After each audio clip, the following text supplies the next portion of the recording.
안녕하세요. 오약사의 약 이야기의 오연진 약사입니다. 약을 2가지 이상 복용하는 상황이 많이 있습니다. 2가지가 뭔가요? 10가지 이상 매일 복용하는 분들도 정말 많이 있습니다. 약을 여러 개 동시에 복용하면 약물 상호작용이 생길 수 있습니다. 약물 상호작용이 있으면 약효를 떨어뜨리거나 부작용과 독성을 일으킬 수 있기 때문에 주의하셔야 하는데요. 그 중요성이 상당히 큰데 반해서 약물 상호작용을 다루는 유튜브 채널은 잘 없는 것 같더라고요. 그래서 제가 영상을 만들어 봤습니다. 이번 영상에서는 약물 상호작용에 대해 아주 간단하게 알아보도록 하겠습니다. 약물 상호작용에 관심이 있으신 분들은 시리즈로 제작이 되는 앞으로의 영상을 시청해 주시기 바랍니다. 2가지 이상 약을 같이 복용하면 어떻게 되나요? 약끼리 서로 영향을 주고받을 수 있어요. 약 효과가 줄어들어서 치료가 안 될 수도 있고 약 효과가 너무 강해져서 부작용이 생길 수도 있습니다. 이렇게 약끼리 영향을 주고받는 것을 약물 상호작용이라고 부릅니다. 약물 상호작용은 약을 많이 먹는 사람만 걱정해야 하는 것 아닌가요? 답은 아닙니다. 물론 복용하는 약의 수가 많을수록 약물 상호작용이 생길 가능성은 더 커집니다. 하지만 단 2개만 복용하더라도 약물 상호작용은 생길 수가 있습니다.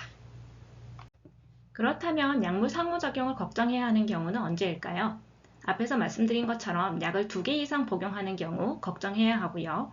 약을 1개 복용하더라도 집에서 각종 영양제를 복용하는 경우, 그리고 특정 음료나 음식을 섭취하는 경우에도 약물 상호작용이 생길 수가 있습니다. 약물 상호작용은 약끼리만 생기는 것이 아니라 약과 음식 사이, 그리고 약과 영양제 사이에도 생길 수가 있습니다. 예를 들어서 우리가 알고 있는 해열 진통제인 타이레놀 하나를 보도록 하겠습니다. 타이레놀 하나를 복용한다고 하더라도 술을 정기적으로, 그래서 음료에 해당이 되죠. 술을 정기적으로 하루에 3잔 이상 계속 마시는 경우에는 간독성이 생길 위험이 상당히 높아집니다. 그래서 그런 경우는 타이레놀을 권장하지가 않죠. 또 다른 예로는 어떤 항생제의 경우에는 우유와 같은 유제품을 같이 먹는 경우에 항생제의 흡수율이 상당히 줄어들게 됩니다. 그래서 효과를 제대로 보지 못할 수도 있죠. 이렇게 약물 상호작용은 약끼리만 있는 것이 아니라 약과 음료, 음식, 그리고 각종 영양제와 같이 일어날 수가 있습니다. 네, 어떤 요소들끼리 상호작용이 생길 수 있냐? 상호작용의 대상에 따라서 4가지로 크게 상호작용을 분류해 볼 수가 있습니다. 그래서 첫 번째로는 약물 상호작용입니다. 그래서 말 그대로 약물끼리 상호작용이 나타나는 것인데요. 대표적인 예로는 제산제와 항생제가 있겠습니다. 그래서 모든 항생제가 여기에 해당을 되는 것은 아니고요. 퀴놀론계 또는 테트라사이클린계 항생제가 여기에 해당이 됩니다. 그래서 제산제와 이러한 항생제를 같이 복용하는 경우에 항생제의 흡수가 잘 되지 않아서 항생제 효과가 상당히 떨어질 수가 있습니다. 그래서 2번째로는 약물과 음식 사이의 상호작용이 되겠습니다. 그래서 어떤 음식들은 약의 효과를 떨어뜨리거나 반대로 부작용을 증가시킬 수가 있는데요. 그래서 약을 받으실 때 이 약을 먹는 동안 어떤 음식을 피해야 하나요? 항상 물어보시는 것이 좋습니다. 그래서 대표적인 예로는 자몽 주스가 있는데요.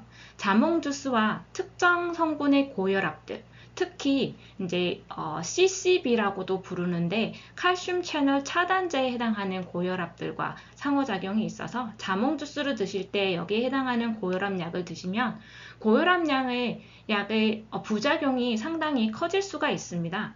그래서 혈압이 과도하게 떨어진다든지 이런 문제가 생길 수가 있으니까 이런 것들은 주의하셔야겠습니다. 그리고 3번째로는 약물과 각종 영양제 사이의 상호작용이 있습니다. 그래서 대표적으로는 우리들이 정말 많이 먹는 홍삼이 있는데요. 그 항혈전제에 해당하는 약들, 즉 아스피린이라든지 클로피도그랄 같은 그런 약들을 드시는 분들이 홍삼을 같이 드시게 되면은 출혈의 위험성이 상당히 커집니다. 그래서 왜냐하면 홍삼도 항혈전 작용이 있기 때문인데요. 그래서 항혈전제뿐만 아니라 항응고제, 예를 들어서 와파린 같은 경우에도 이제 같이 드시면 출혈의 위험이 높아질 수 있습니다. 자, 마지막으로는 약물과 질병 사이의 상호작용입니다.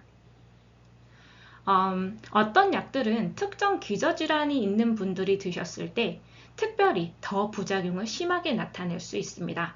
그리고 그 환자분이 가지고 있는 기저질환을 더 악화시킬 수가 있죠. 이럴 때는 그 약과 전혀 상관없는 질병이 악화가 될 수 있는데요. 대표적으로는 심부전과 소염진통제입니다. 심부전이 있으신 분들이 소염진통제를 뭐 관절이 아프다든지 그렇게 해서 이제 드시게 되면은 몸의 부종이 더 심해질 수가 있고 심부전 증상이 악화될 수 있습니다. 이렇게 약물 상호작용이 생기면 어떤 결과가 생길 수 있을까요? 약의 효과가 감소할 수도 있고요. 약의 효과가 증가해서 부작용이나 독성의 위험이 증가할 수도 있고요. 또는 아까 말씀드린 것처럼 기존의 질병이 악화될 수도 있습니다. 간혹 환자분들께 약물 상호작용에 대해서 설명을 드리다 보면 환자분들이 이렇게 질문을 하세요. 그러면 시간을 띄워서 복용하면 안 되나요? 제가 이 약은 아침에 먹고 이 약은 저녁에 먹으면 괜찮지 않나요? 이렇게 물어보시는 경우가 있는데요. 그래서 복용 시간 간격을 띄워서 약물 상호작용을 피할 수 있는 경우도 물론 있습니다. 하지만 복용 시간을 띄운다고 해도 상호작용을 피할 수 없는 경우가 사실상 더 많습니다. 심지어는 일주일 전에 중단을 했던 약이 여전히 영향을 줄 수도 있습니다. 그래서 어떤 기전으로 어떤 약이 관여한 상호작용이냐에 따라서 상호작용을 피할 수 있는 방법이 달라지게 됩니다. 그렇다면 어떻게 해야 하나요? 약물 상호작용의 종류와 원인은 정말 다양합니다. 어떤 것들이 원인이 되는지, 그리고 어떤 기전으로 원인이 되는지, 그런 것들은 정말 종류가 다양하고요.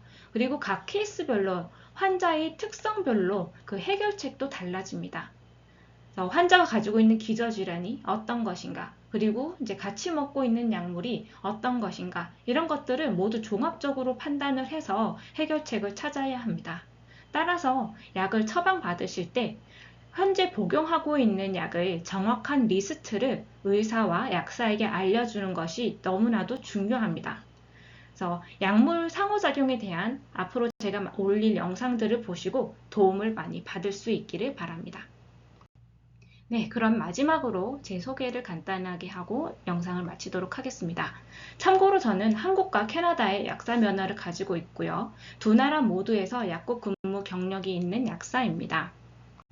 네, 제가 한국에서 근무를 해보면서 느낀 바가 이제 많은 약사님들이 약물 상호작용을 체크하고 상담하는 그러한 일을 적극적으로 하시지는 않더라고요. 그래서 너무나도 중요한 부분인데 말이죠.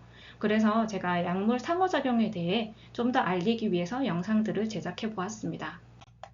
제 유튜브 채널에서 다양한 약물 상호작용 기전과 해결 방법, 여러 케이스 예시를 소개하도록 하겠습니다. 제 유튜브 영상들이 많은 분들께 도움이 되기를 바랍니다. 네, 그럼 오늘 이번 영상은 여기서 마치도록 하겠습니다.